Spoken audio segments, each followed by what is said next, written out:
नमस्कार दोस्तों, आप सभी लोगों का हार्दिक स्वागत है मेरे YouTube चैनल पे।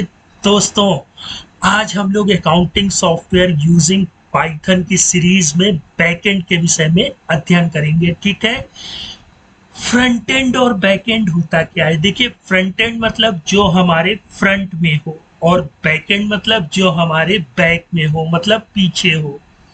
ठीक है, अभी ये चीज आपको और क्लियर हो जाएगी। हम लोगों ने मास्टर्स मेन्यू, ग्रुप सब मेन्यू और उसकी सब मेन्यू क्रिएट ये बनाया। फिर जब क्रिएट पर क्लिक किया तो हमारे सामने एक ये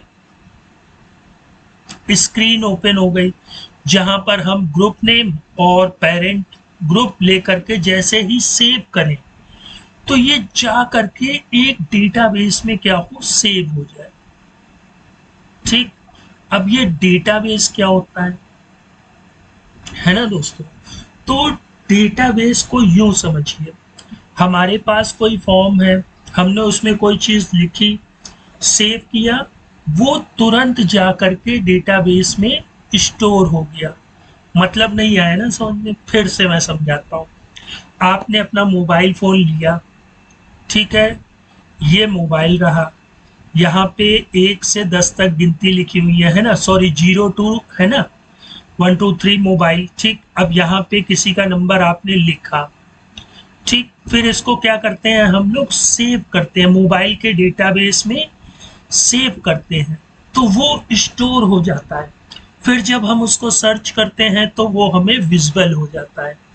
ठीक, लेकिन वो कहाँ स्टोर होता है वो तो हमें नहीं दिखता है, लेकिन वो स्टोर हो जाता है बैकएंड में जा करके। तो इसी तरह अभी तक मार्केट में जितने भी सॉफ्टवेयर हैं, चाहे वो SAP हो, टैली हो, बीजी हो, जो हो, वर्कबुक हो, कोई भी हो, A to Z कोई भी अकाउंटिंग सॉफ्टवेयर हो, वहां पे फ्रंट एंड और बैक एंड दोनों वर्क करते हैं। ठीक है, फ्रंट एंड के लिए तो हम लोग पाइथन का यूज कर रहे हैं, लेकिन बैक एंड के लिए हम लोग इसमें क्या यूज कर रहे हैं, SQLite 3। ठीक है दोस्तों, अब ये SQLite 3 होता क्या है? SQLite 3 ये पाइथन की डेटाबेस लाइब्रेरी होती है, जिसकी सहायता से हम लोग SQLite या SQL डेटाबेस से इंटरेक्ट कर सकते हैं। ठीक है, तो SQLite 3 को आप यूं समझ लीजिए कि एक जगह है जहां पर हमारा डेटा स्टोर होगा। ठीक है, आप इसको इस तरह के एग्जाम्पल से भी समझ सकते हैं। ये एक हॉल है, ठीक है, अभी इस हॉल में हमें कुछ पर्सन रखने हैं, तो ये पर्सन आ गए। ठीक, ये पर्सन आ गए। अब पर्सन तो आ गए, लेकिन अब हमें उनको क्वालिटी वाइज फिर क्या करना होता है, अलग करना होता है ना। अब ये नहीं कि बोरा लिया उसमें सब चीजें कबाड़ की तरीके भरते चले जा रहे हैं, क्योंकि फिर जब हम डेटा को रिट्रीव करेंगे तो हमारी प्रोग्रामिंग क्या होगी, फेल हो जाएगी। तो इस तरह से हम लोग डेटा को डेटाबेस में स्टोर नहीं करेंगे। डेटाबेस के अंदर हम लोग फिर क्या बनाएंगे, टेबल। जी हाँ दोस्तों, भाई हमारा ये डेटाबेस हो गया। ठीक, डेटाबेस के अंदर फिर हमारी क्या हो गई, टेबल। फिर टेबल में हमारे कॉलम्स हो गए। ठीक, ये ग्रुप नेम है तो यहाँ ग्रुप नेम लिखा, ये पेरेंट है तो यहाँ पे पेरेंट ग्रुप लिखा हो। ठीक है, अब जैसे ही यूजर यहाँ पे कुछ लिख करके सेव करे तो वो यहाँ पे आ जाए, फिर दूसरा सेव करे तो यहाँ पे आ जाए, है ना। ये तो ग्रुप की हो गई। इसी तरह फिर हम लोग लेजर की टेबल बनाएंगे। ठीक, लेजर की भी टेबल में क्या होगा कि वो डेटा एक ऑर्गेनाइज मेथड से स्टोर होगा। ठीक है, बोरे में यूं भर देंगे डेटा तो फिर जब रिट्रीव कराएंगे तो दिक्कत होगी। तो दोस्तों, हम लोगों ने आज क्या क्या सीखा, एक तो बैकएंड सीखा।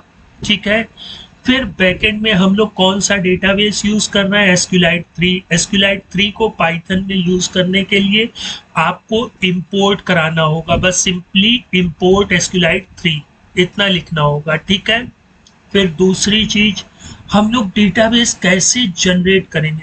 अब पाइथन में ये थोड़ी नहीं लिख देंगे कि डेटाबेस क्रिएट कर दो, पाइथन की भी एक स्टैंडर्ड लैंग्वेज होती है। ठीक है, इसको एग्जांपल से समझिए आप।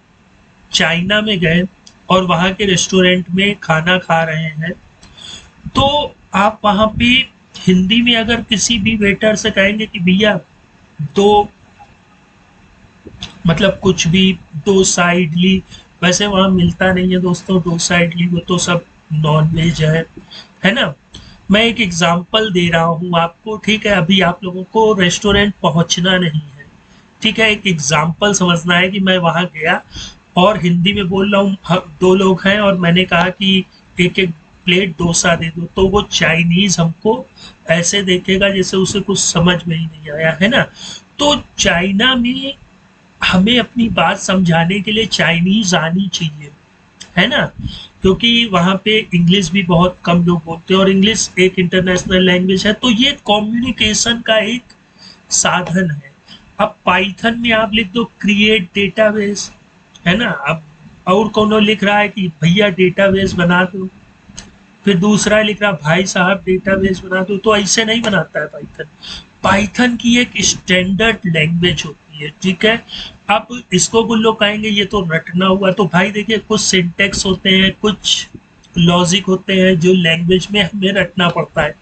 जैसे हम लोगों ने जब हिंदी लिखना पढ़ना बोलना सीखा तो हम लोगों ने छोटा बड़ा से शुरुआत की, है ना, फिर राम रा में बड़े आ की मात्रा और माँ, है ना, तो ये चीजें क्या है, फिक्स है ना। तो इन सब के जो सिंथेटिक वर्ड होंगे उन सबको हमें समझना पड़ेगा कि डेटाबेस क्रिएट करने के लिए हमें क्या करना है, और फिर टेबल जनरेट करने के लिए हमें क्या करना है, टेबल में कितने कॉलम होंगे, वो कैसे बनाए प्रोग्राम के थ्रू, तो वो सब चीजें हम लोग आगे आने वाले ट्यूटोरियल में सीखेंगे।